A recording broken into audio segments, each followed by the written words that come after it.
Hello everyone and welcome to another video. Now, of course, with this video, I'm just going to disclaim I do not condone piracy on this channel. Make sure that you're getting your games from your legally acquired hard drive on your Xbox 360. In this video, the game that you will be seeing was pulled off of my Xbox 360. For clarification, I am down 3 Xboxes out of 5. And I think I'm down 4 now, as of, I think, yesterday. So the way that you want to open up your hard drive will be a program called Madio, and anything beyond that I cannot show because it can be used for piracy. People can share these files and things like that, so I can't show you that.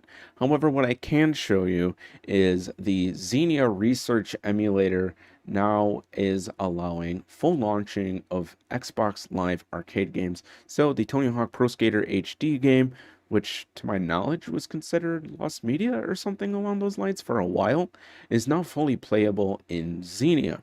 So I went and I got my copy of Tony Hawk's Pro Skater HD off of the modified, I think it was a 1 terabyte drive that I installed on an Xbox Arcade at one point or something like that. Yes, I had a dedicated Xbox just for Xbox Arcade.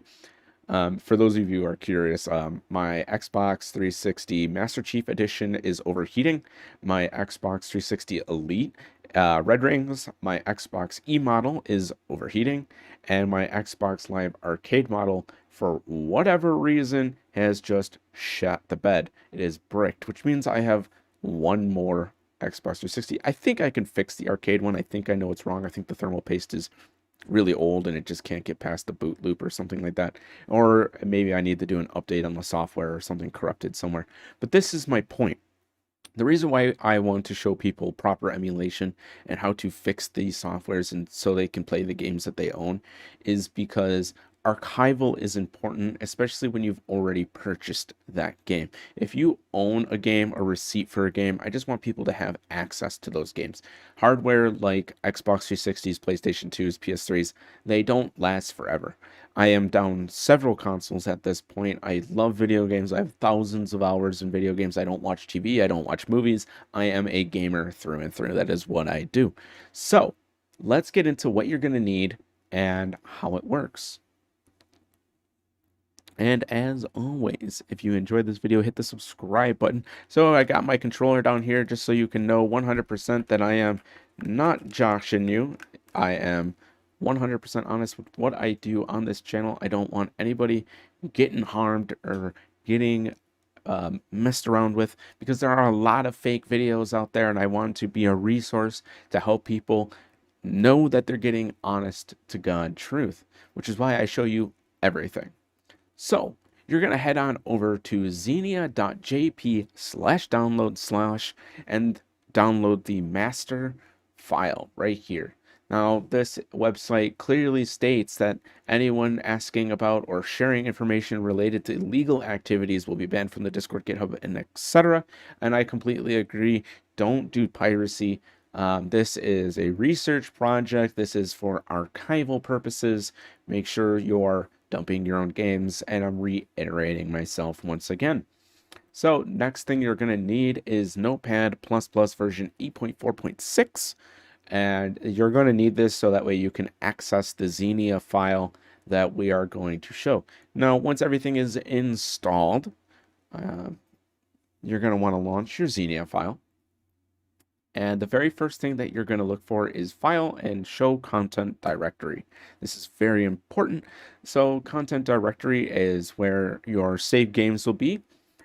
Those of you who are interested in like understanding old Xbox 360 modding, those of you who are interested in seeing things like how Xbox 360 hacks worked, this is a great opportunity for you to research that. I know a lot of people have been going through and checking out like Xbox 360 Call of Duty World at War hack code that was modded via Madio, and this is one of the ways that people are doing it. So moving on, the first thing you're going to see by hitting the back arrow, of course, so we're in content, we're going to hit this up arrow here, is xenia.config.toml. Now, if you didn't modify it with Notepad++, obviously you can still modify this, but I want to show people Notepad++ because I want people to become even better at modifying these codes and even more efficient. So select a default app for TOML files. You're going to select Notepad++. Mine's showing up here, so if yours is not, choose an app on your PC. Go to your local C drive, Programs, hit N after selecting something, and locate the Notepad++. Launch the Notepad++, so that way it appears here, and set it as a default. As you can see, my attribute states I am in read-only mode. I'm going to deselect that because I want to modify the TOML file and apply that to the software. So then I can open it with Notepad++, and we're greeted with a lot of information here. So what are we looking at? What does it mean? Okay, here on the left side of this is the actual strings of information that you can adjust. So if it's true, you can change it to false. If it's false, you can change it to true. And here on the right side is all the information that tells you what it does. So if you want to understand exactly what you're doing, unlike RCPCS3 where you want to go to the RPCS3 wiki, Xenia has opted to put it directly into this file. So everything you need to know is on the right side, and everything that you want to change is on the left side. Luckily for us today, we're only going to be adjusting one byte, one little string. And that is going to be this one here under content. Content license underscore mask equals 0. And on the right side, as it clearly states, 0 equals no licenses enabled. 1 equals first license enabled. Generate the full version license in Xbox Live Arcade titles. Well, that's all the information that we really needed. It's just been tucked away and not very well documented on the internet. And some of the people who I've seen documented don't do a very good job. So let's real quick show you what this means by launching Tony Hawk's Pro Skater HD in Xenia without that information marked. So this is my dump of Tony Hawk's Pro Skater HD, as you can see.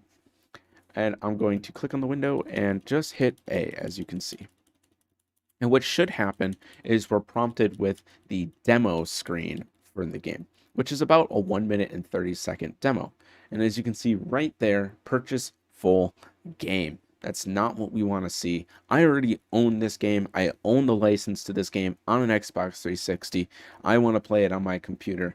I want to stream it. I want to upscale it. I want to add FSR. I want to use reshade and add ray tracing. So how do we do that?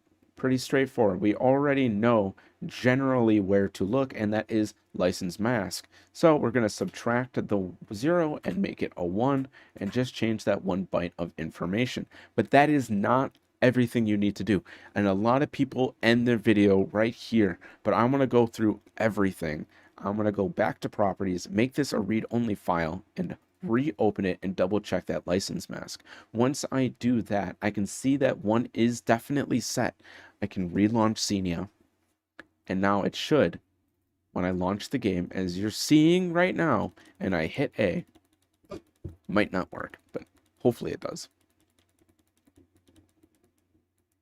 We should see A. It worked.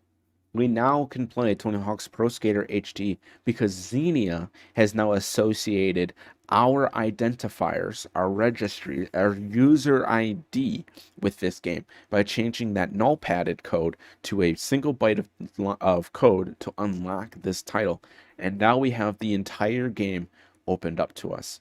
And this works for just about any game that will launch on Xenia. Note, there is a compatibility list. You're going to have to do your research on what does work on Xenia. And again, this is a research project.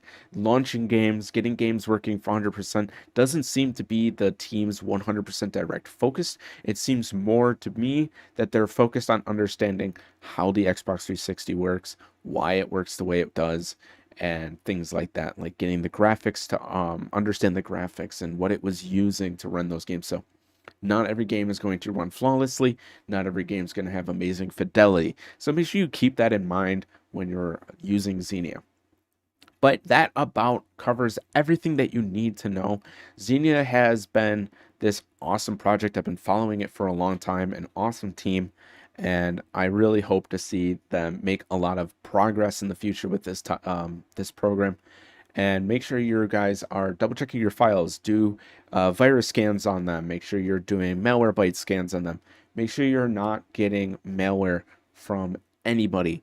Again, this is why I try to show you everything. Yes, there's an Oracle VM on my computer. Let me just make sure that you understand that I'm not using it. So let's go ahead and go back to my main capture. There it is. So as you can see, I am using Windows XP and Linux. So this is Windows 11. My VM is not running. Okay. All right.